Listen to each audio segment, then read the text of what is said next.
ایک انہوں نے کہا کہ نماز میں کتنی ہی آہستہ ہم قرات کریں، بعض اوقات دوسروں تک آواز پہنچ جایا کرتی ہے، جیسے عین کی، ہا کی آواز پہنچ جاتی ہے، تو کیا سری نماز کے اندر اس طرح آواز پہنچ جانے سے کوئی فرق پڑتا ہے؟ دیکھیں نہیں پڑتا۔ مسئلہ یہ ہوتا ہے، اچھی طرح یاد رکھیں، جب آپ اکیلے بھی نماز پڑھ رہے ہیں تو کم از کم اتنی آواز سے پڑھنا واجب ہے کہ آپ کی اپنی آواز اپنے کان تک پہنچ جائے۔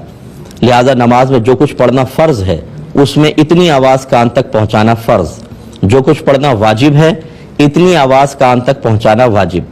جو سنت اور نفل وغیرہ چیزیں ہیں، یعنی اس میں مستحب چیزیں پڑھنا، ان میں سنت یا مستحب ہوتا ہے کہ کان تک آواز پہنچے۔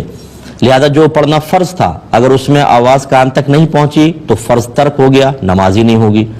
جو واجب تھا اگر آپ نے کان تک آواز نہیں پہنچائی تو واجب ترک ہوا، نماز پڑھ لی، واجب العیادہ ہوگی، دوبارہ زندگی میں پڑھنی پڑے گی۔ اور جس کا پڑھنا سنت یا مستحب تھا اس میں اگر کان تک آواز نہیں پہنچی تو آپ کی نماز ہو گئی، اس کو دہرانے کی بھی حاجت نہیں، ثواب میں تھوڑی کمی ضرور ہوگی۔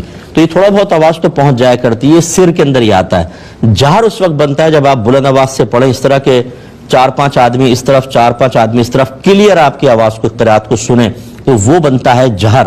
یہ اگر سری نماز میں آپ نے ایک آیت بھی اس طرح بلند آواز سے پڑھی تو سجدہ صاحب لازم ہو جائے گا، اس میں تھوڑی سی آپ احتیاط ضرور کیجئے گا۔